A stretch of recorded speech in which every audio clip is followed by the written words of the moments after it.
Hello everybody, welcome back to my YouTube channel. In this video, we will cover what transformer is, what its architecture is, and specifically we will look at this encoder part. So basically transformer has two parts. The first one is your encoder block. So this part that you're seeing up till here, this is your encoder block and this is your decoder block. And inside your transformer, in the original paper retention is all you need. You have six encoder blocks and you have six decoder blocks. So what happens that when you pass your input here, this is your first encoder block. The processing happens here. You get the output. That output goes inside our next encoder block, and then this process goes up till the last encoder block, and the final output that you get from this block goes inside your decoder, and then your inside the processing happens inside your decoder part of the transformer. Now, we already covered our encoder decoder blocks and attention mechanism, but why do we came up with something entirely different? Because as you can see in the architecture, there is no LSTM cell, right? And our in our original encoder decoder model, we had LSTM cell. Then why do we came up with something like transformer architecture that was completely different from whatever we studied up till now? And why do we feel the need of having something like transformers? So let's just first understand that and then we will jump into the architecture. So the reason was that as you can see that in LSTMs, your GRUs or RNN, entire processing happens sequentially and that became a bottleneck because of its sequential nature. Because you take each input, you process it, and then you take second input in the next time step. Because your LSTM, your GRUs and RNN, they unfold in time. Because the processing is sequential, what happens that when you have a very big data set, for example, let's say you are training your model on entire internet's data, then when you have a huge amount of data at that time, if you are processing sequentially, then I think you can understand the problem. It will take years to train your model, right? So that is why, in order to speed up training, in order to speed up things, we completely eliminated this sequential thing and we came up with a mechanism where everything happens parallelly. Entire processing happens parallelly. And we will see and you will appreciate that how our researchers came up with something so smart, so intelligent, and so powerful that whatever modern architectures that you see today, even your chat GPT that is based on GPT, the last T stands for transformer. So you can understand how powerful these transformers were because they do entire processing parallelly. So that is why the training is fast and they perform exceptionally well. So let's start. Now that you understand that why do we need transformers, let's understand that what transformers are. And for that, we need to look at its architecture, what happens inside it. And since it contains of two parts, we will look at the encoder part first. In this video, we will entirely cover this part, and then in the next video we will cover what masked multi-head attention is, because this is very different from our multi-head attention, right? We covered multi-head attention in our self-attention video at the end. So don't forget to watch these videos to clearly understand today's video, but I will try to give you a summary in between so that you don't feel as if you have to cover so many videos in order to understand this. Even if you don't go through every video, I will try to provide a summary. But yes, again, a disclaimer that if you want to fully understand everything, you need to watch those videos. So let's start with the encoder part without wasting time. Let's start. Okay, let's see this encoder block in detail. Okay. So let's just first understand that what these inputs are. These inputs are nothing but your sentences. These sentences are actually you pass batches of sentences, because as I told you, the biggest advantage of transformer is that you can handle things parallelly. Processing can happen parallelly. That is why you don't send one sentence at a time. You can send batches of sentences. Okay, so these inputs are nothing but your batches of sentences. Then what is happening? You're converting them into embeddings, right? Because this is what we do. Our models can't understand natural language. That is why we convert these inputs or your sentences in natural language into vector representations so that our model can understand, because our model understands numbers, right? Now these embeddings are nothing but your word embeddings that captures the semantic meaning of the word, right? So now how this input embedding will look. So let's say you have a single sentence, cat chased mouse. Now in this case, let's say I am representing every vector by three elements, then this cat will be a vector with three elements in it. This will be the word embedding of the cat that captures the semantic meaning of the word, right? Because this is what word embeddings are. We covered everything in detail in our self-attention video. Now, if I have a sentence, then what will be the input look like? It will look like a matrix, right? Where every other word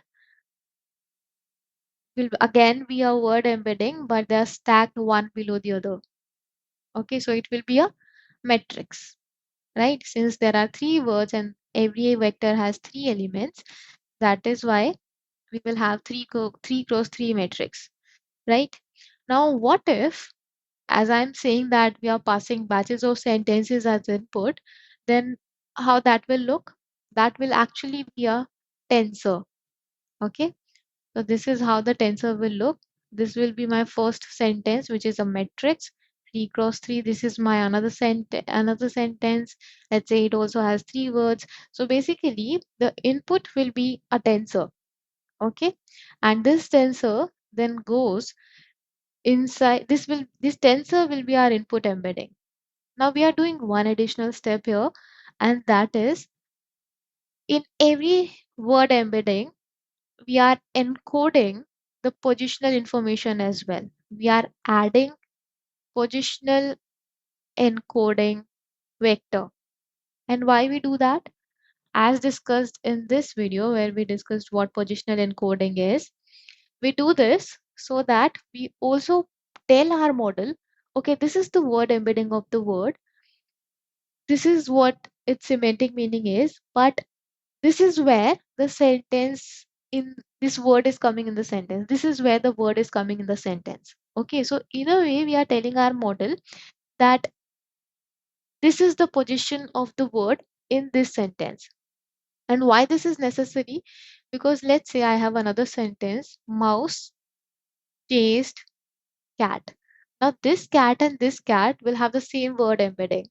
But if we tell our model that in this sentence it's coming at first position and in this sentence it is coming at third position, then in a way we are hinting our model that these are actually different sentences, right? Because where cat is coming in the sentence is defining the meaning of the sentence, because here cat is acting like a predator. It's chasing the mouse, the prey. And in the first sentence, this sentence, cat is acting like a prey. It seems as if the mouse is chasing the cat, right? So that is why the position of the word in the sentence also defines the meaning of the sentence. And that is why we need to tell our model that this is the position of the word. That is why we are adding that information. And how this vector looks, we discussed that in detail in our this video. Now, this final input, that is our word embedding plus our positional encoding vector. So this actually forms a single vector. And if we have a sentence, then it will be a matrix. And if we have batches of sentences, then that will be a tensor. For simplicity, because I have to explain you the entire architecture, for now, I'm just considering that I have a single word. let's say cat. Okay, and this is the final vector that I have got. That includes the word embedding plus the positional encoding vector. Okay, this is the final input vector that I have got. And at what stage we are? We are at this stage. We have reached up till here. Now, this input vector goes inside our encoder block. Now, inside this encoder block, there are two main things happening. The first one is our multi-head attention block,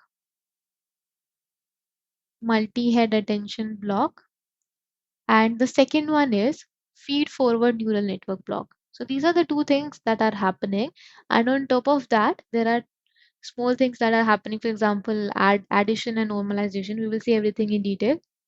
But if we just zoom out, then these are the two main things happening. Okay. Now, one thing that I want to tell you here that instead of words, we actually consider tokens here. And what is the difference between words and tokens?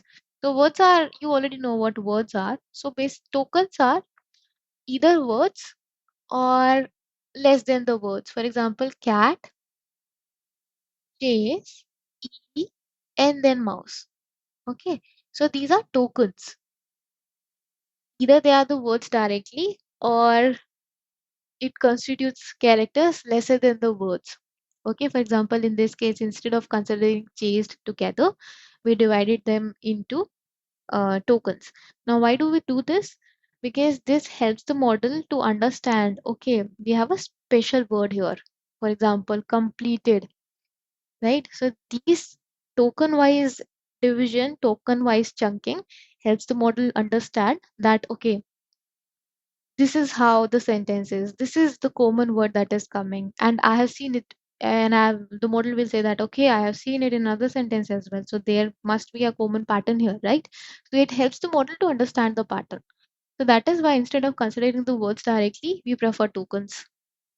So these tokens will be then converted into word embeddings. We will add the positional information of it, and then we will get the final input vector that goes inside our encoder block. And our encoder block has two main things, includes two main things happening. The first one is our feed forward neural network, and the second one is our multi-head attention block.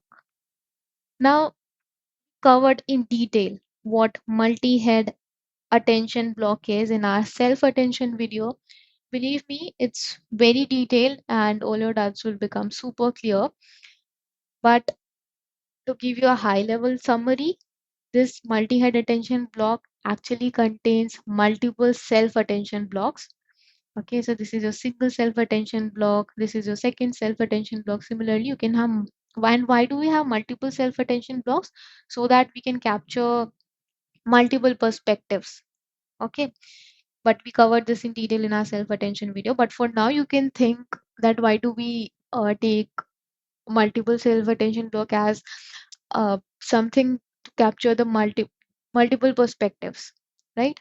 So that is why we have multiple self-attention block. And what individual self-attention block is doing, that it is taking your input vector, the vector that we got here, and it's giving you contextual embeddings.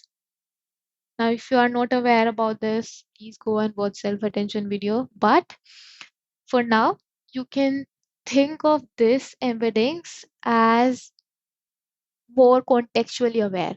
So when you consider individual word embedding, right?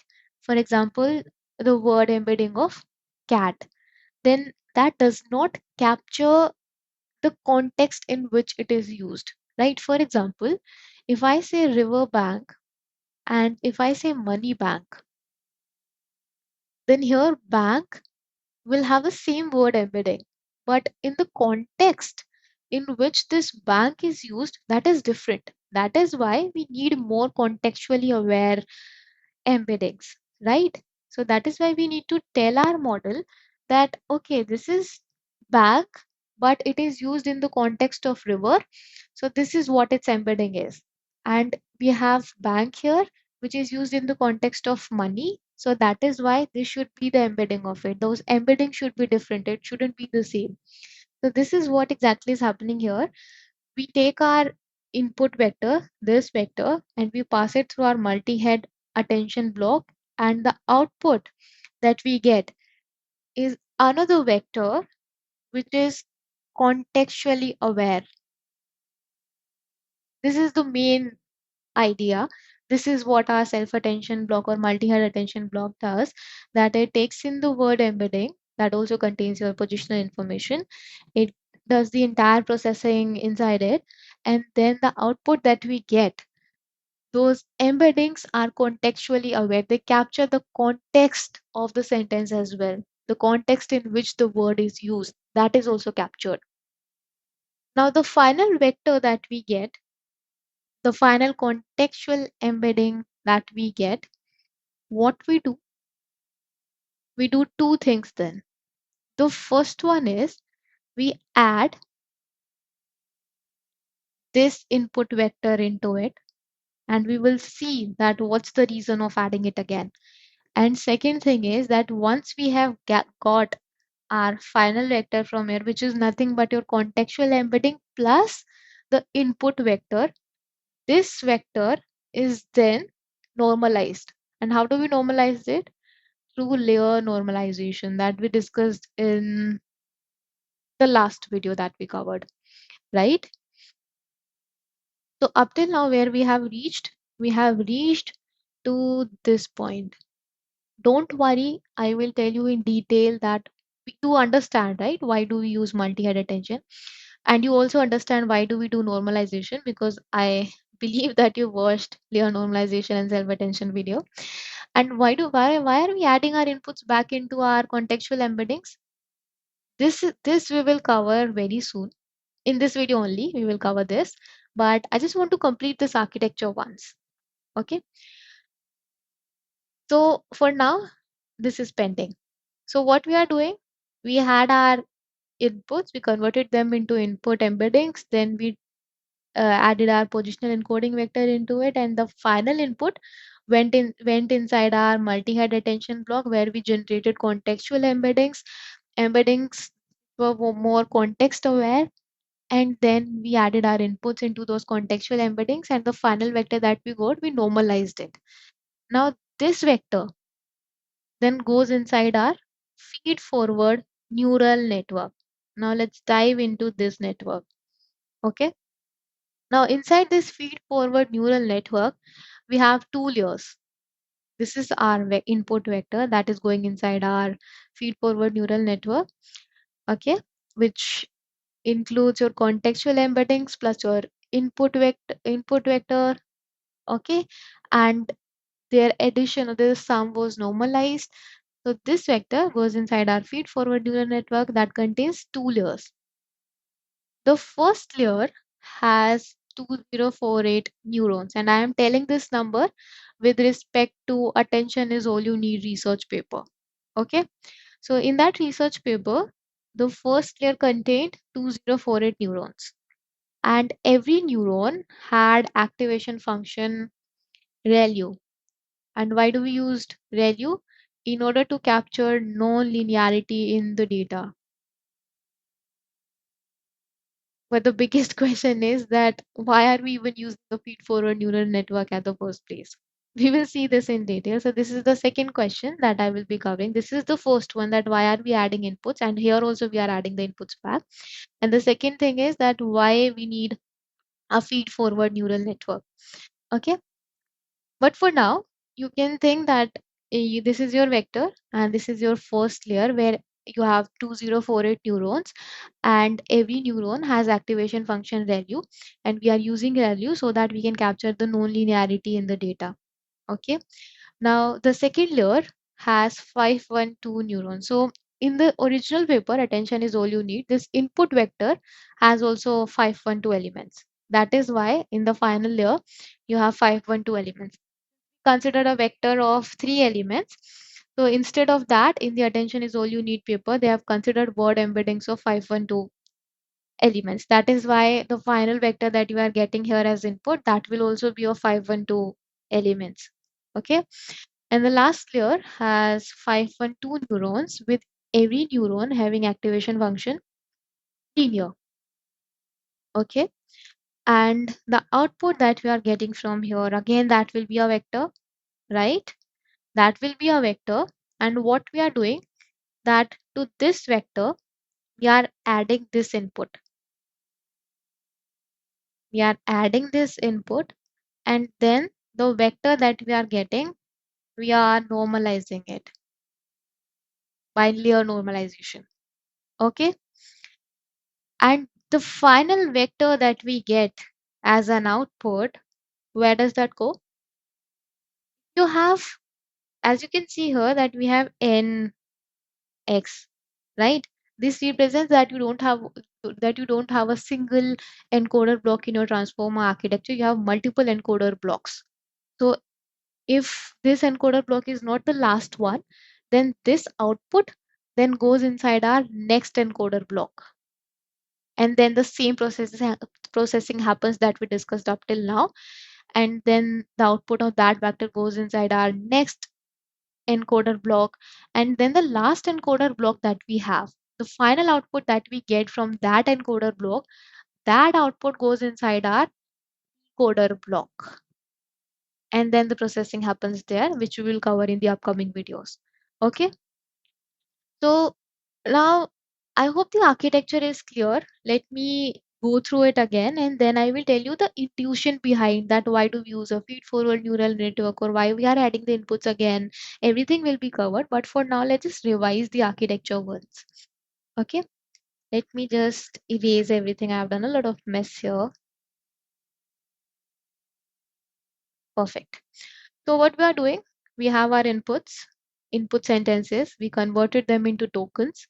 After converting them into tokens, we find out the word embeddings. Then we are adding the positional encoding vector into it so that we can also encode the positional information of it. The final vector that we get, that goes inside our encoder block as an input. Now inside our encoder block, we have multi-head attention block that is converting your input vectors into contextual embeddings. Then these vectors which are contextually aware, we add our input vector into it, and the final resultant vector that we have, we normalize it, and that goes as input inside our feed forward neural network. Now inside this feed forward neural network, we have two layers. The first hidden layer has 2048 neurons, and every neuron has activation function ReLU, which introduces nonlinearity. The second layer has 512 neurons with activation function linear. And once we get the final output from this feed forward neural network, which is again a vector, take our input vector that is coming from this stage, which was actually the input of our feed forward neural network. We take that input and we have an output vector of this feed forward neural network. We add them both together, and then the resultant vector that we get, we normalize it, and that final out vector then goes as input in our next encoder block. And if it's the last encoder block, then that goes as input inside our decoder block. This is our decoder block. So I hope the general overview of this encoder part was clear. Now let's understand the intuition. Okay. Why do we need feed forward neural network? Why are we adding the inputs again? Right? And since we say that our transformer architectures are basically an upgrade of your attention encoder decoder block with attention mechanism, and it's better than that because we are parallelly processing everything, right? So we will see that how it's similar to that, and how parallel processing is happening here. So let's just first understand the first part, that is, why are we adding inputs back again? Inputs added. Why? I mean, why inputs were added? Okay, so there are actually one main reason. Actually, there are two reasons to it. The first one is that because of when we add these inputs back, then in a way we are stabilizing our training. So basically, when we add our input back, there's stable training that happens. And why the training is stable? Because it prevents vanishing gradient problem. vanishing gradient problem. Okay. Now, how does it solve the vanishing gradient problem? Because what we are doing that, let's say we have fx as output, and then we are adding x back to it. X is our input and this is the output, let's say. Okay, let's say this is the fx that we are getting from here and this is the x. So what we are actually getting is this. Now we know that whatever is happening in back propagation, how we are updating the weights. Now we will, I know on my channel I haven't covered artificial neural network, how the back propagation happens and how the entire training process happens. We will cover everything in detail and in an intuitive manner. But for now, what you can think of is that when training happens, then what we do that we find out gradients. Your gradients are nothing but derivatives. Okay, your derivative of loss with respect to weights. Let's say you have weight 1, weight 2, weight 3, whatever weights you have, you find out the loss or derivative of loss with respect to the weights that you have. Now this term actually includes certain terms, for example this, and you are taking the derivative of this term with respect to x. Now when this happens, if you are just using fx, you are not adding inputs, then what happens that this quantity can become very small over time, because you will not have a single quantity like this. In deep networks, what will happen that you will have multiple quantities like this. And if you don't uh, stabilize your values, then what will happen that na that if you have multiple small values, then their product becomes very small, and that this is what vanishing gradient problem is, because your gradient becomes so small because of these small products. And because this gradient is small, the training stops, the training doesn't happen because your weights are not at all updating because of vanishing gradient problem. So that is why when we add an x here, then what will be the derivative? The derivative, even if our fx is 0, even if the derivative of fx, whatever value I've got, let's say if it's close to 0, very small, 0.00001, but when you have x here, then derivative of it with respect to x will always be 1. Because of this, your derivatives are not small. And because your derivatives are not small, you will never face the problem of vanishing gradient. And that is why your weights will update and your training will not stop. And that is why we say that the training is stable when we keep adding weight inputs back to our output vectors. Okay. And the second reason is because we want our model to know that this is the raw word, this is the raw input, so that our model does not completely lose the original word. Okay, so you can think of it this way, that what you are doing, that you are taking your inputs and you are finding out the contextual embeddings of it, right? And in our feed forward neural network, though I haven't told you the intuition behind it, but for now you can think that you are taking the input, you are doing certain processing, basically you are changing that vector, that input vector is being changed here. We will see what is the intuition, that what changes here. But for now you can think that you are taking the input vector and you are changing it, right? And here also you have your input vector and you are changing it. So when you are changing your inputs, you shouldn't completely lose the information of what the input vector is containing, right? You don't want to lose that. For example, in our sentence cat chased mouse, from our multi-head attention block, I got that okay, this is the contextual embedding of cat. Now my contextual embedding of cat is context aware, and its embedding is depending on every word of the sentence, every word embedding of the sentence. But it shouldn't be the case that because I am capturing the contextual meaning of the word, it shouldn't be the case that I completely forgot what the original meaning of the word is, right? I might encode here that my cat in the contextual embedding, I might encode it as a predator, right?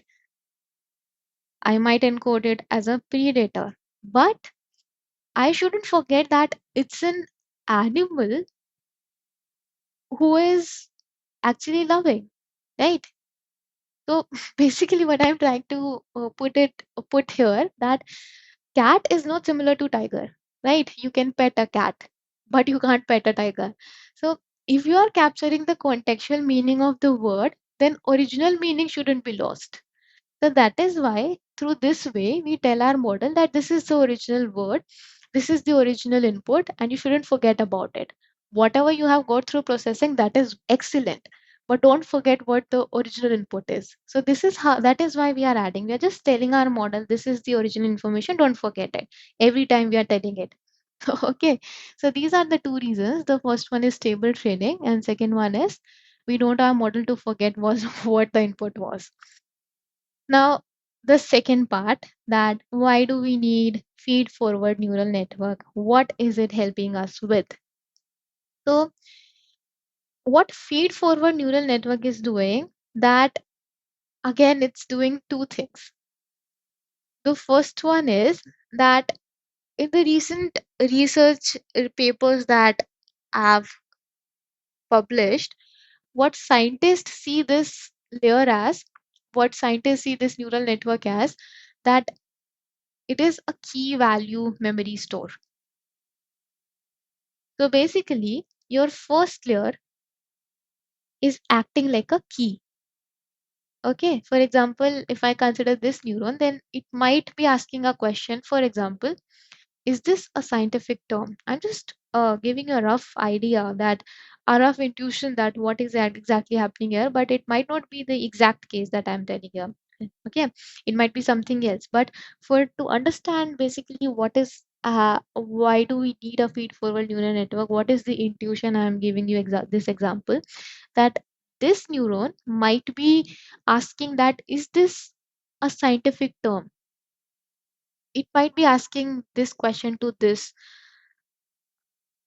vector, right? Is this a scientific term? And if it is able to cross that particular threshold, then this neuron will fire, right? This neuron will fire. So basically, this is the key, right? And what these second layer is, it's acting like a value store.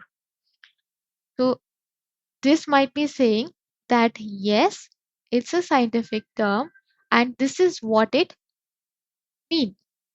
Okay, this is what it means. Or maybe it is telling something else. It is giving you the actual value, right? For example, let's say if I'm using a car here and a scientific term, what should I consider as a scientific term? Let's say robots. Okay, so is, let's say my input is robots vector, then this vector might be asking that is this a scientific term? And then here our value will be that it's robotics related. Okay, I'm just throwing out a rough example here. So it's robotics related. So this can be the value, right? So this is what scientists interpreted it as, that our first and second layers are acting like a key value memory store.